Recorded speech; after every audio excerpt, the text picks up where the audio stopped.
En question principale, je reconnais maintenant le député de Jean-Lesage.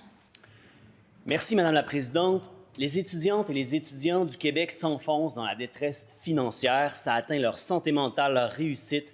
Ça les endette pour des décennies. Et elles finissent avec une dette qui oscille entre 20 000 et 30 000 $. C'est sûr que c'est payant pour les banques, la dette étudiante, mais ça plombe l'économie québécoise et la vie des jeunes pour longtemps. Soutenir financièrement la communauté étudiante, c'est une urgence. Mais non, la ministre de l'Enseignement supérieur a d'autres projets.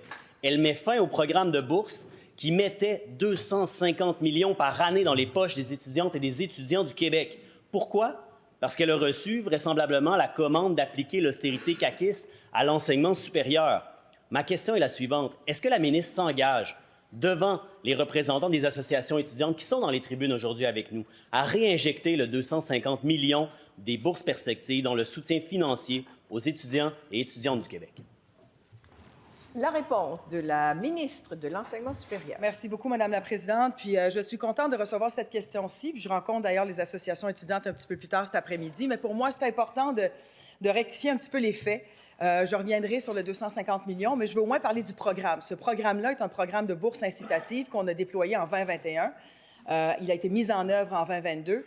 Et là, j'attendais vraiment les résultats de l'automne 2024. C'était déterminant pour moi pour voir si la tendance se maintenait. Quand je parle de tendance, c'est qu'il y a des résultats inégaux à travers, Madame la Présidente, plusieurs programmes. Il y avait des résultats inégaux à travers la province, à travers les établissements, dans différents programmes. Vous avez les programmes de TI Génie qui marchent très bien, qui fonctionnent très bien, d'autres programmes qui vacillent un peu plus en santé, en éducation, en services sociaux. Ceci dit, l'aiguille, on l'a fait bouger. Le nombre d'inscriptions dans tous les programmes ont été en hausse légèrement. Est-ce que ça a été la hausse à laquelle je m'attendais? La réponse est non. Alors, par souci de saine gestion de finances publiques, je préfère mettre un terme à ce programme-là et réintégrer un programme de bourse qu'on avait à l'époque, le programme de bourse sur la persévérance et la réussite pour les stagiaires, avec toutes les autres mesures qu'on a pour soutenir les étudiants. Je parle ici des droits de scolarité, de l'AFE, enfin de tout le reste. J'aurai l'occasion d'en reparler. Merci, Madame la Présidente. Première complémentaire. L'argument de l'efficacité ne me convainc pas, Madame la Présidente, parce que si c'était un problème d'efficacité seulement, la ministre reverrait le programme, le remplacerait par un autre dans lequel il y aurait les mêmes montants.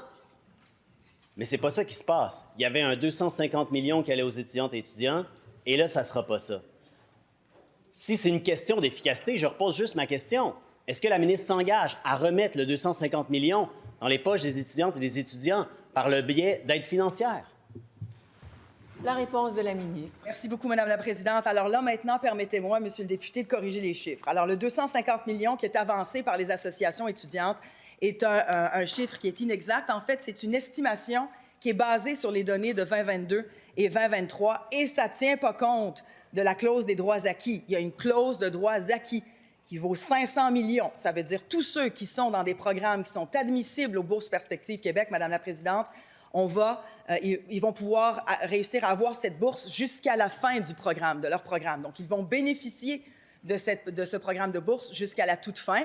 Et donc, ça permet à des centaines de milliers encore d'étudiants d'en bénéficier. Jusqu'à maintenant, le programme a pu aider ou soutenir ou inciter des étudiants à aller dans ces programmes-là à titre de plus de 250 000 étudiants. Complémentaire.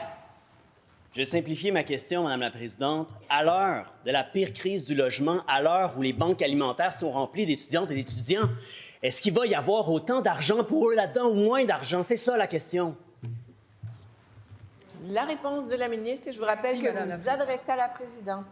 Merci, Madame la Présidente. Alors, pour ce qui est du soutien aux étudiants, je pense qu'il y a un gouvernement qui a soutenu les étudiants et c'est bien nous depuis le tout début. On parle d'augmentation de plus de 30 du budget en enseignement supérieur, Monsieur le député, depuis le début, là, depuis 2018 où on est au pouvoir. Et je parle de l'AFE, l'aide financière aux études, qui est le socle, évidemment, de l'aide financière, le soutien aux étudiants. On l'a bonifié et rebonifié depuis plusieurs années. On est allé aider les gens les plus vulnérables, que ce soit les mères monoparentales, les étudiants en situation de handicap ou les étudiants les plus vulnérables.